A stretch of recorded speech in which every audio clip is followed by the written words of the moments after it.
ये जल्दी जल्दी, जमीन पिघलने वाली है। कमेंट में अभी लावा लिखो वरना लावा तुम्हें पकड़ लेगा। जल्दी करो, जल्दी करो। वाह, इतने सारे लावा कमेंट आ गए हैं। अब तुम तैयार हो, बहादुर हो और हमारा मजेदार एडवेंचर शुरू होने वाला है। चलो चलते हैं। राइतो अपने कमरे में खेल रहा था, तभी अचानक बूम, जमीन चमकने लगी और लाल लाल लावा उबलने लगा। राइतो चिल्लाया, द फ्लोर इज लावा। फिर बोला, जल्दी, हमें कूदना होगा। वह पहले तकिए पर कूदा, फिर कुर्सी पर और फिर अपने टेडी बियर पर। नीचे लावा बल्ब ब्लब ब्लूब की आवाज करते हुए उबल रहा था और पूरा कमरा एक मजेदार एडवेंचर बन गया। बच्चों, जमीन को मत छूना, किसी सुरक्षित जगह पर कूदो। चलो मिलकर 10 तक गिनते हैं। 1 3 4 5 6 7 8 9 10। वाह, तुम सबने कमाल का जंप किया। राइतो एक बड़े तकियों के पहाड़ पर सुरक्षित उतर गया और मुस्कुराकर बोला, वाह, तुम सब शानदार लावा जंपर हो।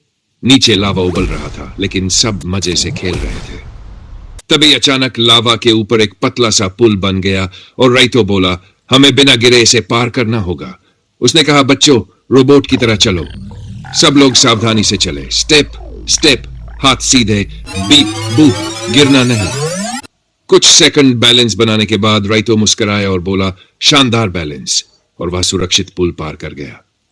राइतो ने लावा के ऊपर तैरते हुए पत्थर देखे जिन पर सुरक्षा के शब्द लिखे थे, स्टॉप, लुक और थिंक। उसने कहा, मेरे साथ बोलो, और सबने मिलकर कहा, स्टॉप, लुक, थिंक। राइतो मुस्कुराया और बोला, जब हम सुरक्षित और समझदारी से खेलते हैं तब खेल और भी मजेदार होता है। यह कहते ही लावा धीरे धीरे गायब हो गया और जमीन फिर से सामान्य बन गई।